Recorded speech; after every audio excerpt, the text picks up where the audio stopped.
नमस्कार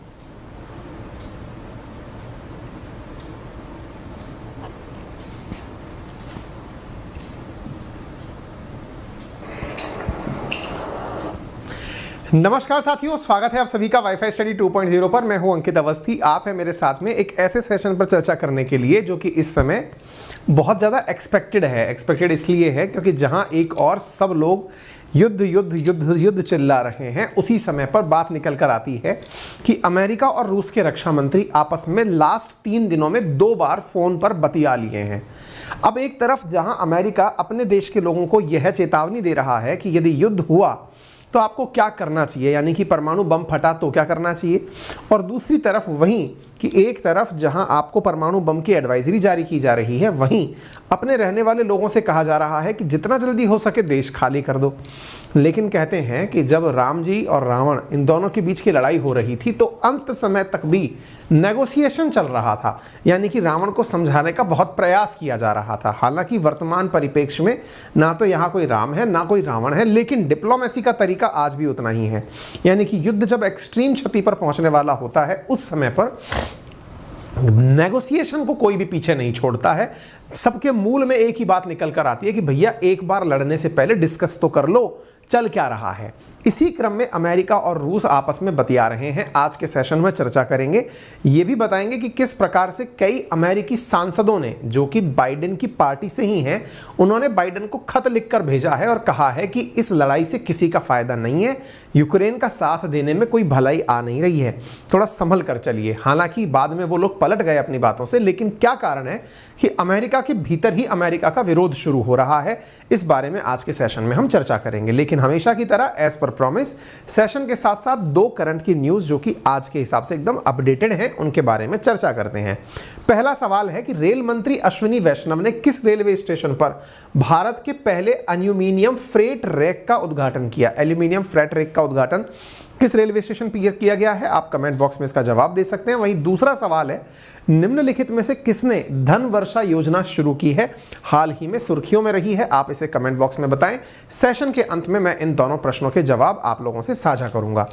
जैसा मैंने आप सबसे कहा कि दोनों के बीच की बातचीत चल रही है, अमेरिका और रशिया के बीच की बातचीत। हालांकि जो दोनों देश एक दूसरे के इतने बड़े दुश्मन हैं कि इनकी दुश्मनी के चलते ही दुनिया की महंगाई बढ़ गई, इन दोनों की दुश्मनी के चलते ही बोरिस जॉनसन की सरकार गिर गई, लिज ट्रस की सरकार गिर गई, ऋषि सुनक पीएम बन गए, और भी दुनिया के बहुत से देशों में शहबाज शरीफ अभी वर्तमान में प्रधानमंत्री बनकर आ गए, श्रीलंका के राष्ट्रपति देश छोड़कर भाग गए।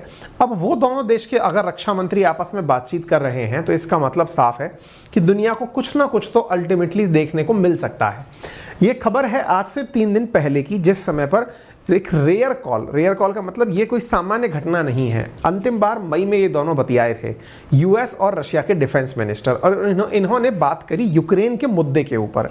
आप देख सकते हैं दुनिया भर के अखबारों ने Russian defence minister discuss Ukraine in call with US counter part. दोनों आपस में एक दूसरे के साथ बतियाए हैं।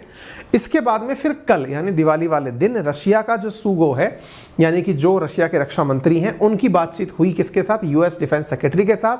3 दिन के अंदर दूसरी बार ये बातचीत हुई, यानी कि 2 बार ये आपस में लोग बतिया लिए हैं। ठीक है, इतना ही नहीं, यूएस के जो डेमोक्रेट्स हैं, यानी कि बाइडेन की पार्टी के जो मतलब सांसद हैं, उन्होंने बाइडेन को नेगोशिएट करने के लिए कहा है वही वाली बात जो इंडिया कहता आया है ना, डायलॉग, डिप्लोमेसी एंड पीस। तो बोले आप डिप्लोमेसी का सहायता लीजिए, इस तरह से इन्होंने भी कहा है। किसने, यूएस के जो डेमोक्रेट्स हैं, इन्होंने बाइडेन से अर्ज किया है कि रशिया से अगर बातचीत करनी है तो कृपया करके नेगोशिएशन का रास्ता अपनाइए। US liberal democrat urge Biden to seek negotiation Ukraine settlement. आप देख सकते हैं वाशिंगटन पोस्ट की खबर भी है कि liberal urge Biden to rethink Ukraine strategy.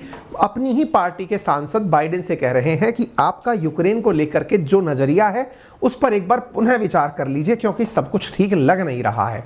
स्वाभाविक सी बात भी है, क्योंकि अमेरिका को भी अब यूरोप से बहुत ज्यादा दबाव देखना पड़ रहा है। देखा जाए तो जर्मनी और फ्रांस खुल करके सामने आ चुके हैं, बस आधिकारिक रूप से घोषणा नहीं की है। अदरवाइज वो अमेरिकी नीतियों का विरोध कर रहे हैं, क्योंकि उनके देश में संकट उत्पन्न हो रखा है। दुनिया के बहुत से देश जो कि अमेरिका के पक्ष में थे, लेकिन गाहे बगाहे अब वो अमेरिका के खिलाफ होते हुए नजर आ रहे हैं। ऐसी स्थिति में अमेरिका के ही सांसदों ने बाइडेन को चेतावनी देने का प्रयास किया है और उन्हीं लोगों ने जिनकी सरकार है, उन्होंने कहा, इनका नेतृत्व किया था रिपब्लिक नेता प्रमिला जयपाल ने और इन्होंने अपने द्वारा अपनी बातें जाकर बताई और कहा कि लेटर ड्यू, हालांकि जब इन्होंने इस तरह के लेटर को प्रदर्शित किया तो इनका क्रिटिसिज्म भी होना लाजमी था और स्वाभाविक सी बात है कि यूक्रेन इस सदमे को झेल नहीं पाएगा कि 30 सांसद उसी पार्टी के जिस पार्टी का राष्ट्रपति है वो जाकर राष्ट्रपति से कहें कि साहब इस युद्ध के बारे में पुनः विचार करिए, तो स्वाभाविक सी बात है उन 30 सांसदों का विरोध होगा और विरोध हुआ भी, और विरोध करने में यूक्रेन सबसे आगे। उन्होंने कहा कि साहब ऐसा क्यों कर रहे हो आप लोग, एक तरफ तो आप हमको युद्ध में धकेल दिए और दूसरी तरफ हमारे ही खिलाफ आप रणनीति बनाने की बात कर रहे हो। बाद में हालांकि ये लोग पलट गए और इन्होंने ये कहा कि कोई बात नहीं, हम तो अमेरिका के साथ हैं। अमेरिका तब तक कोई भी सहमति तक नहीं पहुंचेगा जब तक व्लादिमीर जेलेंस्की से बातचीत ना कर ली जाए। इन दोनों की बातचीत हुई थी और इन दोनों की बातचीत के अंदर दोनों ने ये कंक्लूजन निकाला, अब कंक्लूजन तो खैर सामने नहीं आया, लेकिन ये कंक्लूजन निकाला कि व्लादिमीर जेलेंस्की यानी यूक्रेन को बीच में लिए बिना कोई भी समझौते की बात नहीं की जाएगी। अब सवाल बनता है कि क्या इन दोनों डिफेंस सेक्रेटरीज के बात करने के बाद या डिफेंस मिनिस्टर लेवल के लोगों के बात करने के बाद पुतिन और बाइडेन भी एक दूसरे से बतियाएंगे क्या? जवाब है नहीं।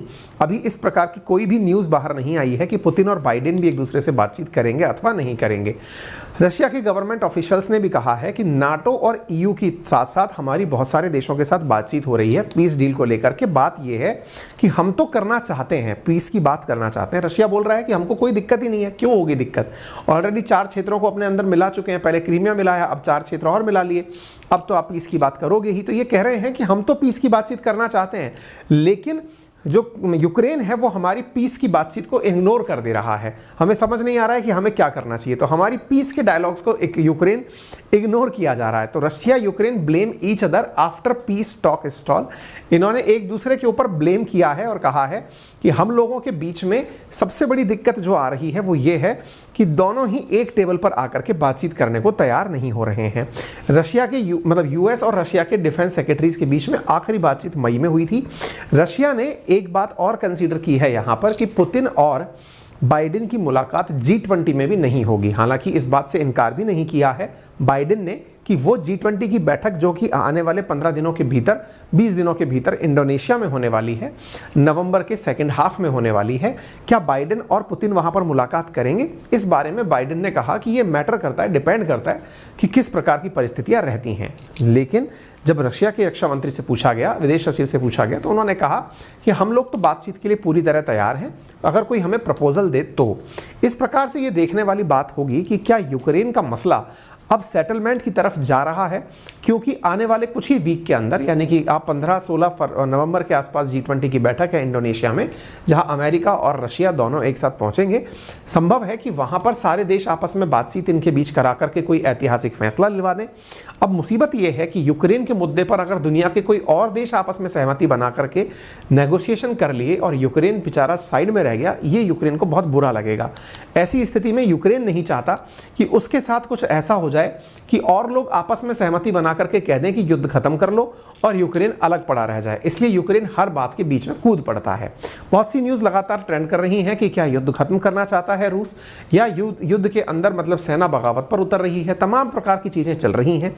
फिलहाल के लिए यह कहना बहुत भारी होगा कि साहब कौन से करवट ऊँट बैठेगा। अभी तक के लिए अपडेट में इतना ही है। इसके साथ साथ जैसा मैंने आप सबसे कहा कि हमने आपसे सेशन की शुरुआत में 2 सवाल पूछे थे और सवाल ये थे कि क्वेश्चन के अंदर आपको बताना था कि कहां पर एल्यूमिनियम का फ्रेम यूज किया जा रहा है।